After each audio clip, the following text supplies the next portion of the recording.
Vous êtes-vous déjà arrêté un instant pour penser à la manière dont vous vous comportez à l'église lorsque vous assistez à la Sainte Messe? Peu se demandent comment ils doivent s'habiller pour aller à la messe, moins encore comment ils doivent se tenir à l'intérieur de l'église. Tout le monde sait plus ou moins comment on devrait faire, mais plus ou moins tout le monde se permet des petites incartades, voire des grandes, parce qu'à la fin de la messe, de nombreuses églises se transforment en salons mondains, en parloirs généralisés ou même en kermesse. Le Padre Pio avait toujours beaucoup observé les personnes et vu comment elles se tenaient à l'église. Sommes-nous sûrs de correspondre à ce qu'il voulait? Et n'aurait-il rien à nous dire quand nous sommes dans une église? Voyons les 7 règles qu'il donnait à ses fils et filles spirituels sur la façon dont il attendait qu'ils se tiennent en toutes circonstances.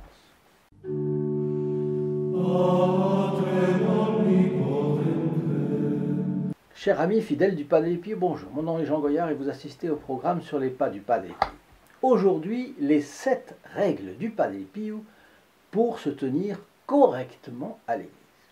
Et je commence par vous offrir de recevoir chez vous gratuitement ces photographies du Padre Pio.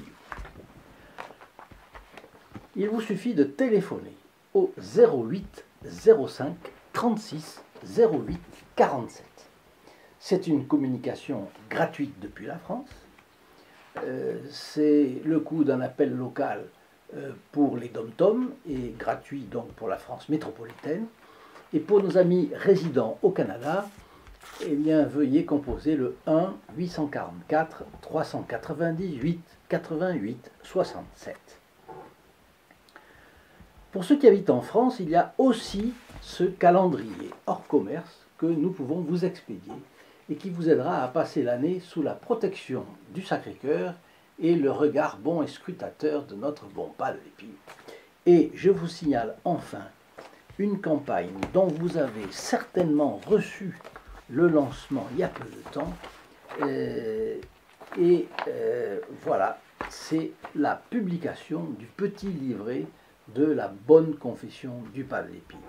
C'est une lettre que normalement vous avez reçue à votre domicile. Les conseils du bon capucin sont frappés au coin de son bon sens paysan, mais surtout au coin du prêtre rompu aux difficultés de la vie intérieure, qui sait quels moyens employer pour plaire à notre Seigneur Jésus-Christ. Et ils vous plairont, bien sûr. Mais enfin, j'appelle votre attention sur cette campagne dont nous attendons beaucoup de fruits parce que c'est une campagne d'envergure et ensuite elle aiderait certainement les fidèles à croître dans la dévotion envers notre Mère, la Sainte Église, par l'intermédiaire du Padre Pio, bien entendu. Et puis, dernière annonce. En fin de vidéo, je vous laisse une prière très, très touchante sur les fruits de la Sainte Messe que nous pouvons demander. Le Père Alessandro da Ripabottoni, ami, premier biographe et conservateur des lettres du Padre Pio, a décrit les règles que le Saint Capucin suggérait à ses fils spirituels sur les pratiques à observer à l'intérieur de l'Église et en sortant de celle-ci. Alors on va les prendre dans l'ordre. Entrez dans l'Église en silence et avec respect, vous jugeant indigne de paraître devant la majesté de notre Seigneur. Sur la manière d'entrer à l'Église et de se mettre en présence de Dieu, le Padre Pio nous enseigne le point suivant. Entre autres considérations, il faut nous rappeler que notre âme est le temple de Dieu et que nous devons la garder pure et immaculée devant Dieu et ses anges. Ayons honte d'avoir donné accès au diable et à ses supercheries bien des fois. Le diable avec ses séductions mondaines, son faste et ses prétentions de la chair. En n'ayant pas non plus gardé nos cœurs purs et nos corps chastes. Ayons honte d'avoir permis à nos ennemis de s'insinuer dans nos cœurs, profanant ainsi le temple de Dieu que nous sommes devenus par le saint baptême. Ça, c'est une lettre qu'il a écrite le 25 juillet 1915. Deuxième conseil, deuxième principe. Prenez l'eau bénite au bénitier et faites le signe de notre rédemption bien et lentement. 3. Après vous être fixé à votre place, agenouillez-vous et rendez hommage à Jésus au Saint-Sacrement par votre prière et votre adoration. Parlant de ce qu'il faut faire lorsque nous arrivons à notre place dans l'Église, le Saint Capucin exhorte sa fille spirituelle Anita Rodot. Dès que vous vous tenez devant Dieu au Saint-Sacrement, confiez-lui tous vos besoins ainsi que les âmes qui vous ont été confiées. Parlez-lui avec un abandon filial. Donnez toute latitude à votre cœur et laissez à Dieu toute liberté d'agir en vous comme il l'entend. Et ça, c'est sa lettre à Anita Rodot du 25 juillet 1915. Voilà qui est original, je trouve, de nos jours. Est-ce que vous avez déjà entendu ce conseil pour bien vous préparer à assister à la messe? Donnez toute latitude à votre cœur et laissez à Dieu toute liberté d'agir en vous comme il l'entend. Donc c'est pas forcément une prière en prenant son livre et en lisant dans son livre, pas forcément. C'est plutôt un cœur à cœur avec Dieu là. Rappelez-vous du conseil précédent, faites de votre prière une conversation avec Dieu, avec Notre-Dame, avec le Padre Pio, avec les saints. C'est bien sûr à retenir tout particulièrement, à mon avis. Alors je passe au quatrième conseil du Padre. Non sans vous signaler que dans la description située sous la vidéo, ici en dessous, vous trouvez le lien st-padre-pio.fr. Il vous mènera à toute une panoplie de possibilités d'actes militants auxquels vous pouvez vous associer pour faire progresser la cause du Padre Pio. Je vous rappelle que tous ceux qui font partie du groupe des protégés du Padre Pio, qui aident spécialement la chaîne, partagent ces vidéos et prient le Padre Pio pour les autres membres de ce groupe.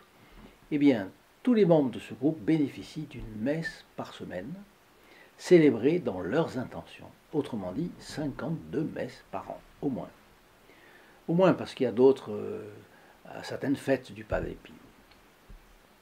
Comme cette cause nous passionne, vous et moi, je vous donne rendez-vous sous ce lien st-padre-pio.fr et 1000 fois merci de votre intérêt pour la cause du Padre Pio et des âmes que vous permettrez au Padre Pio d'aller chercher aux confins de l'Église, aux périphéries, comme on dit aujourd'hui, là où peut-être elles sont loin de penser à lui. Quatrième principe du Padre Pio, lorsque vous assistez à la Sainte Messe ou à l'une de nos saintes célébrations, bénédiction du Saint-Sacrement, procession, chemin de croix, vêpres, sermon, te deum, funérailles, baptême, mariage, etc., accomplissez chaque acte avec la plus grande dévotion possible. Sur le comportement à la messe, le Padre Pio exhorte ainsi sa fille spirituelle Anita Rodot, dont je vous ai parlé déjà 2 fois dans cette vidéo. Soignez votre posture en vous levant, vous agenouillant et vous tenant debout. Accompagnez chaque acte religieux de la plus grande des dévotions. Soyez modeste dans vos regards. Ne tournez pas la tête pour voir qui entre et qui sort. Ne riez pas. Ne riez pas, c'est un manque de respect pour ce lieu saint et aussi pour ceux qui vous entourent. Essayez de ne parler à personne, sauf si la charité ou une stricte nécessité vous y oblige. En bref, comportez-vous de telle sorte que toutes les personnes présentes soient édifiées et à travers vous incitées à glorifier et à aimer le Père Céleste. Là encore, c'est la lettre à Anita Rodot du 25 juillet 1915. 5e principe du Padre Pio pour l'assistance à la messe. Si vous priez en commun, dites les mots des prières de manière distincte. Faites bien les pauses et ne vous pressez jamais. 6e conseil. Lorsque vous quittez l'Église, faites-le dans le calme et la sérénité. Saluez d'abord Jésus au Saint-Sacrement. Demandez pardon pour les fautes commises en sa présence et ne partez pas sans avoir d'abord demandé et obtenu la bénédiction paternelle de Dieu. 7e règle, surtout observez une grande modestie en toute chose, car la modestie est la vertu qui, mieux que toute autre, révèle les sentiments du cœur. Rien ne représente plus fidèlement ou plus clairement un objet qu'un miroir.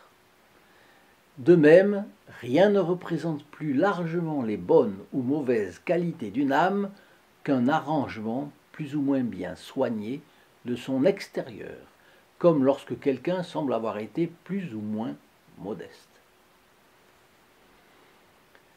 Tout cela se trouve dans le site officiel padrepio.it, donc en Italie, voyez. Alors, n'oubliez pas si ces règles vous ont apporté quelque chose. Je pense que oui, le Padre Pio est maître dans la matière.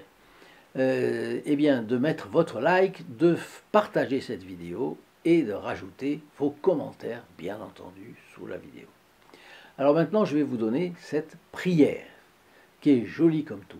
Offrande quotidienne de la Sainte Messe. Et ça se trouve dans un dévotionnaire vers la sainteté. Ô mon Jésus, je renouvelle mon intention de partager les fruits précieux de toutes les saintes messes célébrées dans le monde entier aujourd'hui. Je vous les offre en union avec votre Sacré-Cœur, en demandant que par le cœur immaculé de Marie, une goutte de votre précieux sang soit réservée sur chaque saint sacrifice pour effacer mes péchés et les peines que je mérite. Je vous prie aussi que par ces saintes messes, les âmes du purgatoire soient soulagées, que les pécheurs se convertissent, que les mourants obtiennent votre miséricorde, que les enfants païens en danger de mort reçoivent la grâce du saint baptême, le baptême de désir par exemple, et que les jeunes conservent intact le lys de leur pureté. Mon Jésus, je vous demande également d'accorder votre lumière divine et la connaissance de votre sainte volonté aux jeunes âmes qui vacillent dans le choix de leur vocation, et qu'enfin, le péché mortel, douleur si cruelle pour votre Sacré-Cœur, ne soit jamais pratiqué. Ainsi soit-il. Chers amis fidèles du Padre Pio, à très bientôt. Au revoir. In nome del Padre, del Figliolo e dello Spirito Santo, e così sia. Sia lodato Gesù e Maria, e